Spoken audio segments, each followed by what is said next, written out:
नांदेडमध्ये ऑनलाईन परीक्षा विरोधी कृती समितीच्या वतीनं विद्यार्थ्यांच्या विविध प्रलंबित मागण्यांसाठी आज भव्य मोर्चाचं आयोजन करण्यात आले। नवीन मोंढा कृषी उत्पन्न बाजार समिती मैदानापासून जिल्हाधिकारी कार्यालयापर्यंत हा मोर्चा काढण्यात आला। यावेळी विद्यार्थ्यांनी ऑनलाईन परीक्षा पद्धती विरोधात जोरदार घोषणाबाजी करत शासनाचं लक्ष वेधण्याचा प्रयत्न केला। आंदोलनकर्त्यांनी MPSCच्या गट ब आणि गट क परीक्षा ऑफलाईन घेण्यात याव्यात, लघुलेखक पदांची भरती तातडीनं करण्यात यावी, शिक्षक भरती, पोलीस भरती व मेगा भरती प्रक्रिया गतीनं राबवावी, शिक्षण सेवकांचं मानधन वाढवावे, तसेच विविध शैक्षणिक योजनांतील विद्यार्थ्यांना न्याय द्यावा अशा प्रमुख मागण्या केल्या। ऑनलाईन परीक्षा पद्धतीमुळे तांत्रिक अडचणी निर्माण होतात, परीक्षेच्या पारदर्शकतेवर प्रश्नचिन्ह निर्माण होते आणि ग्रामीण भागातील विद्यार्थ्यांवर अन्याय होत असल्याचा आरोप आंदोलनकर्त्यांनी केला।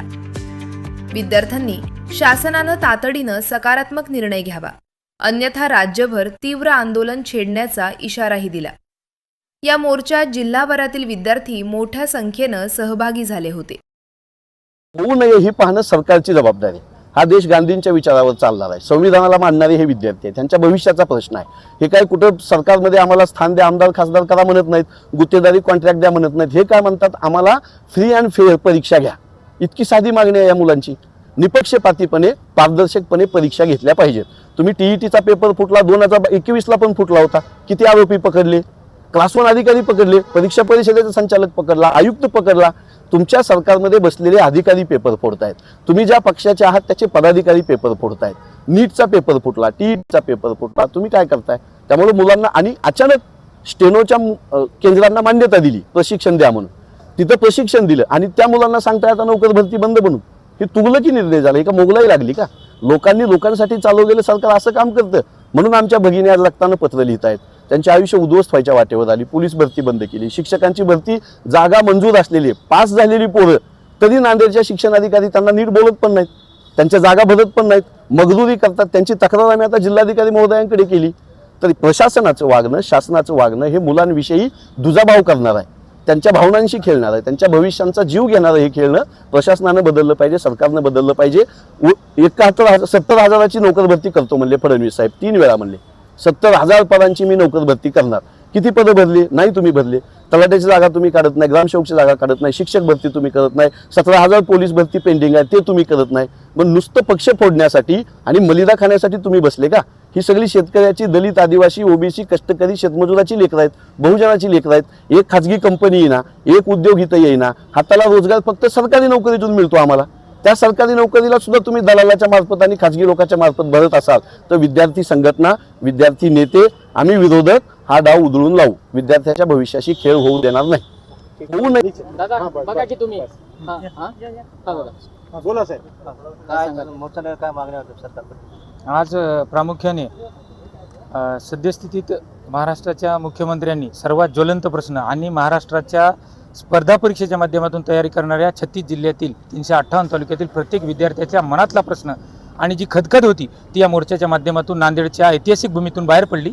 आज खरं तर मुख्यमंत्र्यांनी फक्त MPSC मार्फत घेण्यात येणाऱ्या गट ब आणि गट क आणि इव्हन सर्वच परीक्षा विद्यार्थ्यांची एकमुखी मागणी आहे। परीक्षा फुटीची मालिका संबंध महाराष्ट्राने किंबहुना देशाने बघितली, तर यापुढे सगळ्या परीक्षा ऑफलाईन करण्यात या आणि आम्हाला पारदर्शक आणि कृतीयुक्त न्याय हवा।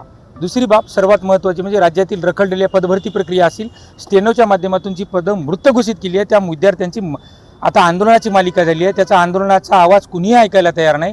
त्यामुळं हा फक्त प्रश्न एका पेपर फुटीचा नव्हता, हा प्रश्न फक्त एका जाहिरातीचा नव्हता, तर लाखो विद्यार्थ्यांच्या वेदनेचा हुंकार होता आजचा मोर्चा। म्हणजे भविष्यातील सरकारने आज ही संविधानिक मार्गाची लढाई याची दखल घ्यावी, अन्यथा येत्या काळात आज फक्त मुलं आपल्या रक्ताने आपल्या भावना प्रकट करतायत, उद्या यांच्या मृतदेहाचे खच पाहायला मिळाले तर नवल वाटू नये। त्यामुळं जे आता भविष्यात होणारे गंभीर परिणाम आहे त्याला टाळायचे असतील तर देवेंद्र फडणवीस साहेबांनी संबंधित सर्व भरती प्रक्रिया, शिक्षक भरती असेल, सारथी भरती, TRT, अमृत, महाज्योती या विद्यावेतन रखडलेल्या असेल, नवीन जाहिराती असतील, त्यासोबत स्टेनची मृत केलेली पदं पुनर्जीवित करण्याची असतील, 75,000 मेगा भरती असेल आणि राज्यातील इव्हन सर्व परीक्षा MPSC असेल आणि गट क, गट ड या सर्व परीक्षा या ऑफलाईन पद्धतीने आयोजन करण्यात यावं आणि विशिष्ट वयोमर्यादेतच पोलीस भरती प्रक्रियेची तयारी मुलं करू शकतात.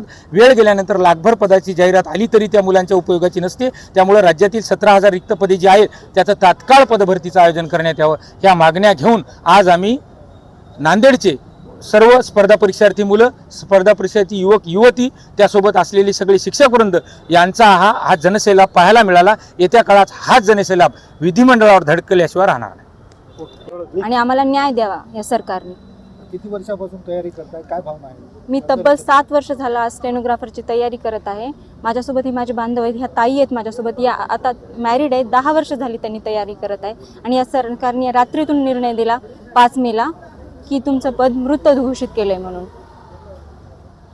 सरकारकडे काय मागणी आहे? सरकारकडे एकच मागणी आहे आमची की आमची पदभरती करून घ्यावी आणि हे जे मृत पद केलं आहे ते पूर्ववत करावं. आणि आम्हाला शासनाने एवढीच विनंती आहे आम्ही शासनाकडे की आम्हाला न्याय द्यावा. जिल्हाधिकाऱ्यांना तुम्ही निवेदन दिलं, काय चर्चा करण्यात आली? सर बोलले की सरांनी तिकडे व्ही राधा मॅडमकडे वगैरे बोलतो म्हणून. त्यांनी काही ठोस निर्णय आतापर्यंत आम्हाला कोणीच दिलेला नाही. ना व्ही राधा मॅडमने दिलेला आहे, ना फडणवीस साहेब तर आम्हाला भेटलेलेच नाहीत. पुढची भूमिका काय असेल? पुढची भूमिका आम्ही आक्रमक करणार आहोत सर आता. कारण आम्ही मंत्रालयावर पण बरेच वेळेस व्ही राधा मॅडमला भेटायला गेलो, त्यांनी पण आम्हाला तिथं थातूरमातूर उत्तर दिलेलं आहे. आणि बऱ्याच वेळाच आझाद मैदानात पण आम्ही आंदोलनं केलेलं आहे, तिथं पण आम्हाला कोणीच रिस्पॉन्स दिलेला नाही.